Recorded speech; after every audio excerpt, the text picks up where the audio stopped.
Welcome back to the Law of Happy podcast. I'm your host, Lauren Tatner. I'm an attorney and I teach laughter as an exercise. When we laugh, we feel good and we raise our energy. This allows more good, fun things to flow into our experience. This is the Law of Happy. So let's laugh, have fun, and practice the Law of Happy together. I'm very excited to introduce you to today's special guest, my Reiki teacher and friend, Barb Keshen. For over 20 years, Barb worked as a paralegal and legal assistant, but when that got too stressful and she wasn't enjoying her work anymore, she decided to pursue the holistic field full-time and became a Reiki Master Teacher and Hypnotist. When Barb took the Level 1 Reiki course, she felt like she was home and in the right place. It felt so natural and empowering for Barb to connect with this energy and to help others do the same. Teaching Reiki became the focus of her Reiki practice, and over the years she introduced hundreds of students to this wonderful energy work. I was so fortunate to be one of Barb's Reiki students. Barb's such an amazing, intuitive, gentle, and caring teacher. I did all of my Reiki trainings with Barb because I knew that I too wanted to incorporate Reiki into my own wellness arts practice. I was so happy to have this chat with Barb about energy and to do an on-the-spot Reiki-inspired laughter game. My two favorite things, discussing energy and laughing. Please join me in giving a warm welcome to Barb Keshen. Barb, I'm so excited you're here. Welcome to the Law of Happy podcast, and thank you so much for being our special guest today. Pleased to be here. This is meaningful to me for so many reasons, and I'll get right into it. I'm just so excited. When I first looked into the wellness arts, the holistic practices, you were my first teacher as an adult, my first teacher, because you're a Reiki Master Teacher and a consulting hypnotist.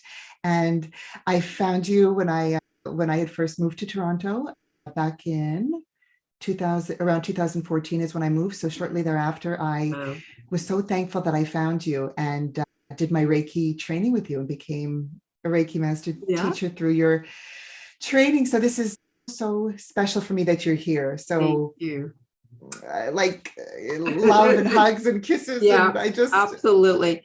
And we became friends too, which is lovely. Yes. So there's so many things that I just want to get into and say, but sure. I would love to hear from you about your personal journey, how you got into the holistic arts or holistic practices. How it was really interesting because from a young girl, I was always interested in alternative stuff, even though it wasn't in vogue. So when my mom would ask me what I wanted for Christmas, I always wanted these books about paranormal stuff. And my family was very, very British, very mainstream. And I think they thought I was really weird. But I was always interested in psychic stuff and Edgar Cayce. And so my mom indulged me and bought these books. And I just love that sort of side of things. But you couldn't make money out of that. So I went the regular route and I eventually became a paralegal and a legal assistant and a law office manager. And I loved the law. I really enjoyed it, but it became so stressful. And so I did that about 20 years, I think. And but in the meantime, I also taught yoga and meditation at night during weekends. So I kept my foot in that world, but also in the legal world. And then it started to get so stressful in the legal world, I was not enjoying it anymore. I was actually coming home and throwing up. And my husband, Richard, said to me, "You can't do this anymore. You're not in the right place anymore. It's just the fact you're having a physical reaction." And I thought, yes. So what am I going to do? So I took a deep breath and said, okay, I'm going to let go of the familiar, my regular salary, dependable work life, and go into the holistic. I actually took a lot of different courses. I could paper off this whole room with diplomas because I was trying to figure out what really appeals to me. And I loved some of it, but none of it grabbed me like Reiki. So and then I became a Reiki master because I thought I want to teach this. Oh, that's amazing. Can you tell us, because perhaps some of our listeners are not familiar with Reiki, how would you describe Reiki? What it is? Reiki is a Japanese practice of keeping your energy field balanced. And a lot of times people don't recognize that yes, we have the physical. We really focus on the physical because we feel it. We have an ache in our arm or a headache or whatever. But your energy field is also very affected. And people will usually be able to connect with it if you think, okay, you go into a room, say a party, and there's just a part of that space where you don't feel comfortable, but you don't know why. In some way, your energy field has told you, red alert, this is not a comfortable space for you.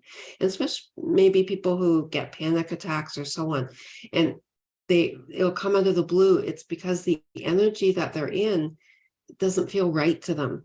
So Reiki works with balancing our energy fields. Now, it's helpful if someone has something physical, in that it helps. It's not a replacement for Western medicine, or it's an adjunct to it. So and I've worked with people in Reiki who have had cancer, going through chemotherapy, but they come for the Reiki sessions to help their energy field feel calm and to feel positive, and it gives, after an energy session, the person feels calmer, they have more energy, they just feel more at peace with themselves. It takes the person into present moment. It's very much like a meditation in that you go into present moment where time just becomes one, and you're in a state where you can create positive change. And it's only through that present moment. That's the thing with energy. That's what I love about the energy world. And I was talking to a friend the other day because she was having a challenge about something, I forgot what. But I said, if you put it in terms of energy, it's always solvable. Right? But if you say this circumstance is happening, or it makes it solid, and we feel really confused, or we feel really, we can't change this. But if you put it in terms of energy, everything's energy, and energy is constantly changing. You and I right now are going to be different in 5 minutes from now. You know what I mean?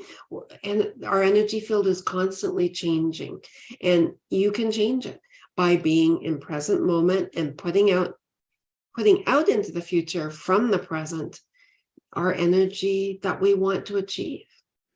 Thank you for breaking it down this way. It's just so helpful to understand, to know how to be in the present moment, to have these tools to get into the present moment, and to bring more of what we want into our lives. I've always been also so fascinated with energy work and everything related to the spiritual realm and energy in general. We are all energy, and everyone has different beliefs and everything. But for me, this form of relaxation and a wellness practice is incredible because it's so gentle and so effective. I did my Reiki trainings with you. It was such an amazing experience.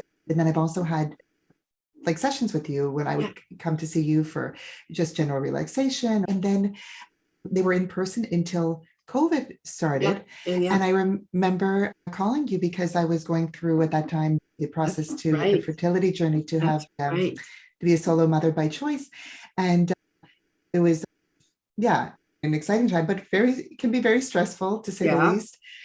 The whole journey of trying to conceive, and then when you do, and in the early stages of pregnancy and throughout. And I remember, and it was COVID, like there were the lockdowns. That's right. Everything shut down. Yes. So I remember calling you, and when you told me that you were doing remote sessions, like I can be in my home and you're in your home, and we set up a time for you to do the energy work, the Reiki, remotely. And I just remember the session with you was incredible. I was going to say, and I will say miraculous. It helped me physically, emotionally, just in every way, literally my mind, body, and just the whole spirit. The pregnancy went well. And I have my beautiful twin girls. Sweet. Yes. But all this to say, I am so thankful that I was able to have these remote sessions with you during that time. And remote Reiki is a little harder for people to understand. But what you actually do is you connect with the person energetically, and you do it by arranging a time. They lie down, I lie down in a dark room. I go into a meditative state and I connect with their energy field. So at that point, I'm not connected directly with physical. And actually, in some ways, sometimes the sessions are stronger. we're such a doing universe in our world, rather. And with Reiki, you just have to be. Right. Even for the practitioner, all we have to do is be. It's not, you don't do Reiki. So what I would always do at the beginning of a session, and even if I'm doing self-Reiki for myself now, I do the same thing where I just give intent that I'm putting myself aside and I'm allowing the energy to flow through me like a vehicle. Yes. So I'm not part of it. The physical me is not part of it at all. People say, what if I'm working on someone who has bad energy? Will I get the bad energy? No, because you're not connecting physically with that energy. You're allowing the Reiki energy to flow through you. And I see it as coming through the crown chakra, coming through you and out your hands into the person. So it's in effect the Reiki energy or the higher energy working with the person, not you physically. It's, you have to put your ego aside because it has little to do with you personally. We're just a channel and yeah, exactly. If you rub your energy, rub your hands together, rather, you're creating energy. And if you just hold your hands a little bit apart and really focus on that space in between. And actually, if whoever's watching this is with someone else, they can actually have that person hold their hands like this and have them, you hold their hands above theirs. Right. And if people are tuning in audio only, we're rubbing our hands like where our hands are parallel. Our hands together to create energy. And then we're bringing them apart about 3-4 inches maybe. And we're focusing on the space between our hands. And you'll feel some sort of energy there. But it takes real focus. You have to really put your attention on that space. I find when I close my eyes, I can tune into it more. Exactly. Closing eyes is a great idea. And it may feel a little bit like a swirling feeling or a magnetic feeling. You might even have sensation of heat or cool. But the key is to really bring the focus there, because at any given time, our focus is all over the place, right? So what you really need to bring that attention to that space. But yeah, that's, and as I say, you can do the same thing, rub your hands together, have another person hold their palms up, and you place your hands just above their palms. Right. You're going to feel their energy. You're going to feel their energy field. Yeah, it's amazing. I'm just always fascinated with that everything's energy. I mean, it's science. If you break everything down, it's all energy. And quantum physics really talks about, and it's funny, as I say, I came from a British family, was very mainstream. And my brother, my older brother, who's 11 years older than me, he heard on the radio. Now, he didn't ever ask me about Reiki. Too weird for my family. They used to call me the witch, or that witchy stuff you do, as a joke. Right. But he heard a quantum physicist talking on the radio about long distance Reiki, about remote Reiki. Wow. And because he heard that from a scientist, he then opened up and he actually took my course. Really? Yeah.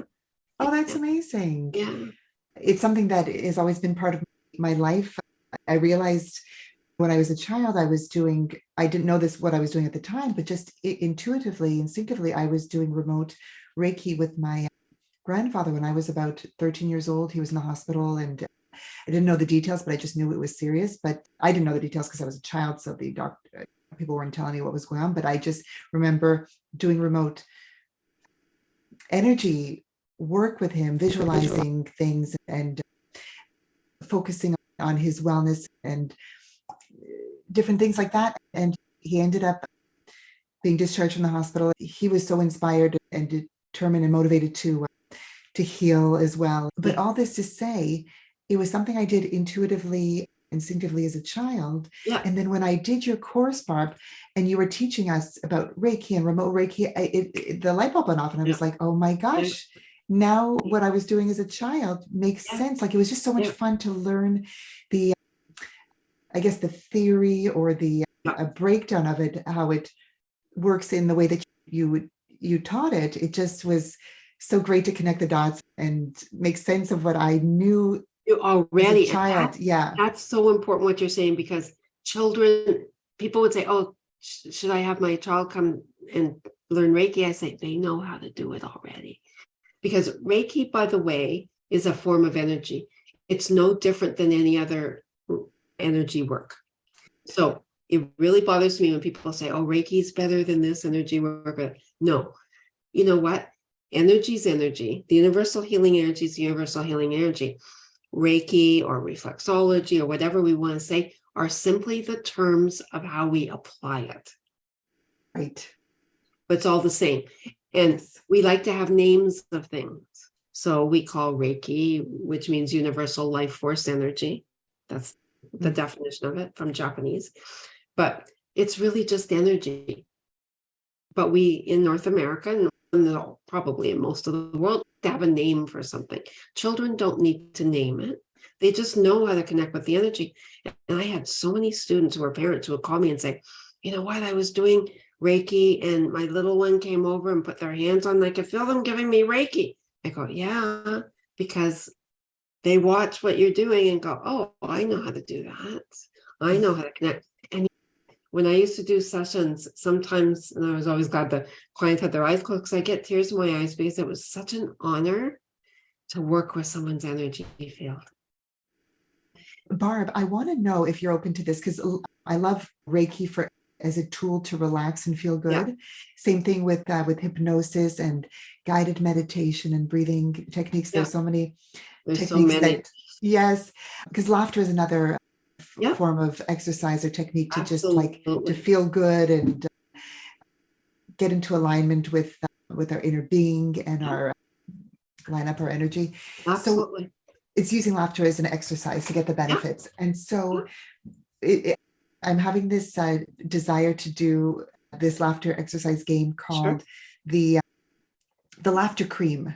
So it reminds me of Reiki in a way, because what we're going to do, and I can demonstrate first, I'm going to pretend that I've got this bottle of cream. So I'm going to mime or pretend that I'm squeezing this laughter cream from one hand into the palm of my other hand.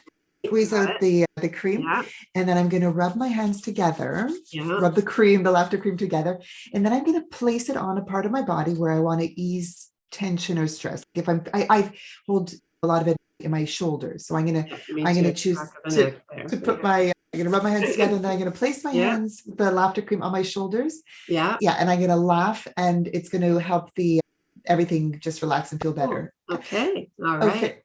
Okay. Okay, so we'll rub the cream in our hands again. Rub the cream together. rub our hands together. Place your hands on your shoulder wherever you want to ease the tension, and then laugh.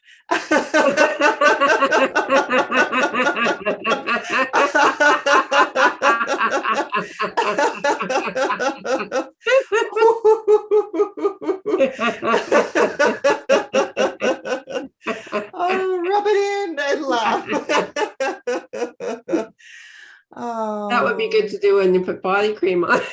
Yes. My neighbors might think I'm a little crazy in the condo here, but we talked before about laughter. Laughter is, as you said, that it releases hormones that are really important for feeling good. And you know what? It's another, to me, stress release, laughter. Yes. It really is. Thank you for doing that exercise with me and sharing everything that you've shared. And oh my God, I just want to keep talking to you. We could do this for hours. Yes. You're amazing. Thank you so much for everything, You're Barb. welcome. And I want to ask you, this is what I like to ask my guests. I don't, if there's something that I didn't get a chance to ask you, but you feel that I should have, what would it be? Or what would you like to share with people as we conclude our chat? I can't think of anything that we didn't get to. We talked pretty well about energy. I just think what I would like to share with people, be open that there's more than what in front of you to help you deal with stress. The world is so stressful right now. It's gotten worse as far as the news. People watch the news or whatever, and they feel so stressed and they feel that they don't belong in their world. And there are so many, whether it's Reiki or laughter therapy or yoga, there's so many avenues out there. And there's something out there for everyone. Mindfulness, meditation. And the good thing about doing these kind of podcasts that you're doing is people can hear about things and maybe then do some more research online. But I just really recommend the holistic therapies. They've kept me going all this time and are keeping me going and happy and peaceful and able to deal with the stress of life. Yes, thank you for sharing that. And it's a great reminder that it's also an exciting time too, because I feel that there are so many wellness modalities that are becoming more and more known and Yeah, practiced and taught and shared. yeah, And so it's exciting, and it can be like a buffet. You can yeah, try different things, see yes, what you like, see yeah. what you prefer, and go with that. And There's something for everyone. yes, yeah, definitely. So thank you for sharing Thank that and everything you. that you've shared.